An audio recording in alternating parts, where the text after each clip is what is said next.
Evangelho segundo Marcos, capítulo 14. A consulta dos sacerdotes. E dali a 2 dias era a Páscoa e a festa dos pães asmos. E os principais dos sacerdotes e os escribas buscavam como o prenderiam com dolo e o matariam. Mas eles diziam, não na festa, para que porventura se não faça alvoroço entre o povo. O jantar em Betânia. E estando ele em Betânia, assentado à mesa, em casa de Simão, o leproso, veio uma mulher que trazia um vaso de alabastro com unguento de nardo puro, de muito preço, e quebrando o vaso, lhe derramou sobre a cabeça. E alguns houve que em si mesmos se indignaram e disseram, para que se fez este desperdício de unguento? Porque podia vender-se por mais de 300 dinheiros e dá-lo aos pobres. E bramavam contra ela. Jesus, porém, disse, deixai-a, para que a molestais? Ela fez-me boa obra, porque sempre tendes os pobres convosco e podeis fazer-lhes bem, quando quiserdes, mas a mim nem sempre me tendes. Esta fez o que podia, antecipou-se a ungir o meu corpo para a sepultura. Em verdade vos digo que, em todas as partes do mundo onde este evangelho for pregado, também o que ela fez será contado para sua memória. O preço da traição. E Judas Iscariotes, um dos 12, foi ter com os principais dos sacerdotes para lhe o entregar. E eles, ouvindo-o, alegraram-se e prometeram dar-lhe dinheiro, e buscava como o entregaria em ocasião oportuna. A última Páscoa, a Santa Ceia. E no primeiro dia da festa dos pães asmos, quando sacrificavam a Páscoa, disseram-lhe os discípulos, aonde queres que vamos fazer os preparativos para comer a Páscoa?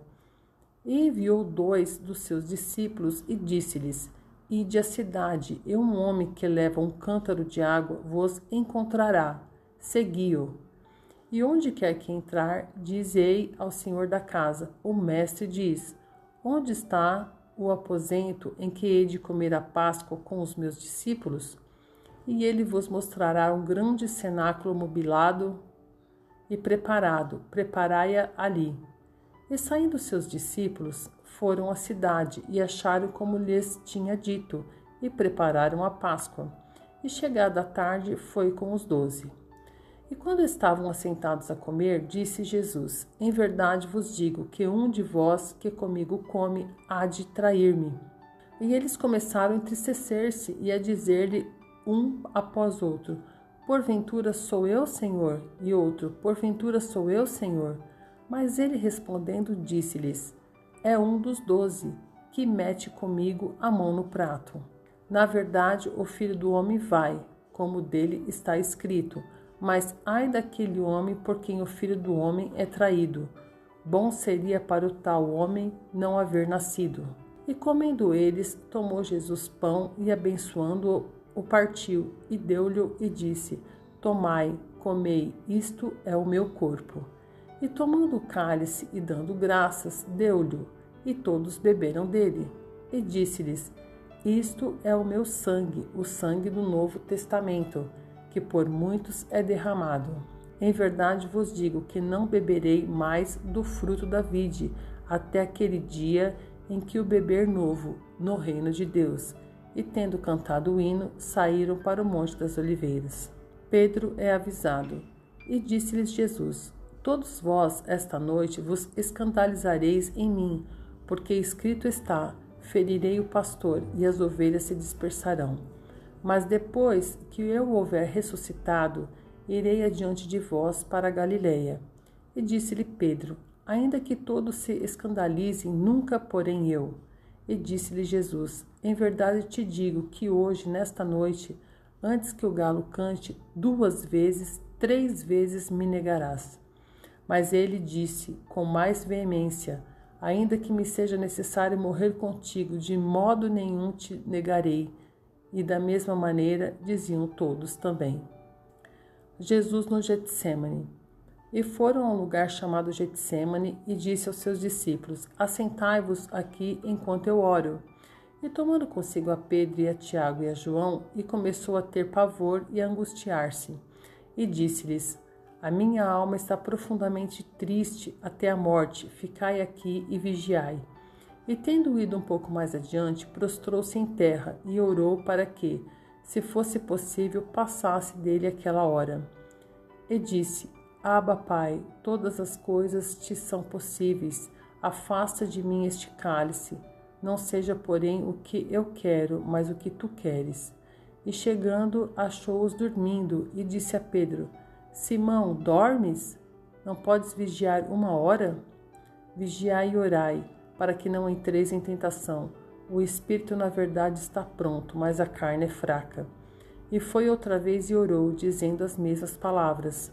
E voltando, achou-os outra vez dormindo, porque os seus olhos estavam carregados e não sabiam o que responder-lhe.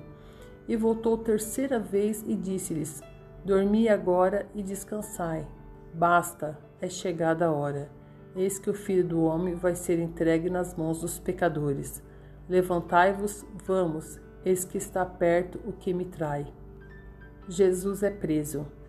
E logo falando ele ainda, veio Judas, que era um dos 12, da parte dos principais dos sacerdotes e dos escribas e dos anciões, e com ele uma grande multidão com espadas e porretes.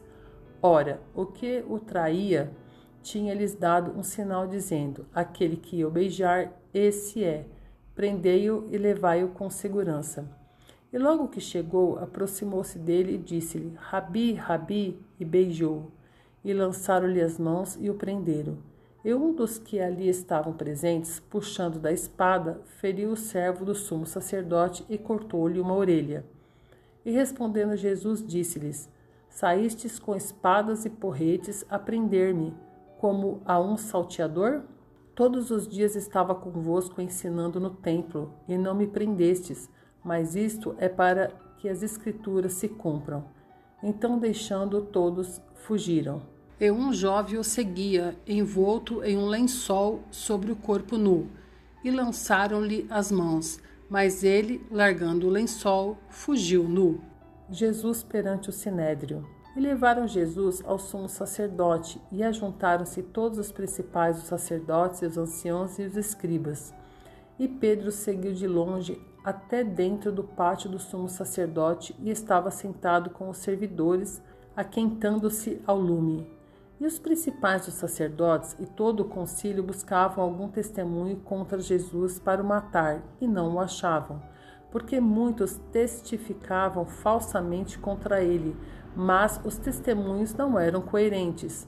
E levantando-se alguns, testificavam falsamente contra ele, dizendo: Nós ouvimos-lhes dizer: Eu derribarei este templo, construído por mãos de homens, e em 3 dias edificarei outro, não feito por mãos de homens. E nem assim o testemunho deles era coerente. E levantando-se o sumo sacerdote no sinédrio, perguntou a Jesus, dizendo: Nada respondes? Que testificam estes contra ti? Mas ele calou-se e nada respondeu. O sumo sacerdote lhe tornou a perguntar e dizer-lhe: És tu o Cristo, filho do Deus bendito? E Jesus disse-lhe: Eu o sou, e vereis o Filho do Homem assentado à direita do Todo-Poderoso e vindo sobre as nuvens do céu. E o sumo sacerdote, rasgando as suas vestes, disse: Para que necessitamos de mais testemunhas? Vós ouvistes a blasfêmia que vos parece? E todos o consideraram culpado de morte. E alguns começaram a cuspir nele, e a cobrir-lhe o rosto, e a dar-lhe punhadas, e a dizer-lhe: Profetiza! E os servidores davam-lhe bofetadas. Pedro nega Jesus. E estando Pedro embaixo, no átrio, chegou uma das criadas do sumo sacerdote. E vendo a Pedro que estava se aquentando, olhou para ele e disse: Tu também estavas com Jesus o Nazareno.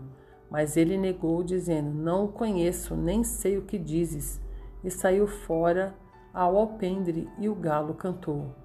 E a criada, vendo outra vez, começou a dizer aos que ali estavam: Este é um dos tais. Mas ele o negou outra vez.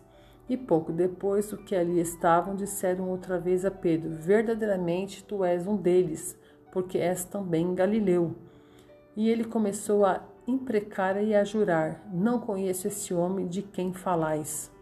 E o galo cantou segunda vez. E Pedro lembrou-se da palavra que Jesus lhe tinha dito: antes que o galo cante 2 vezes, 3 vezes me negarás tu. E retirando-se dali, chorou.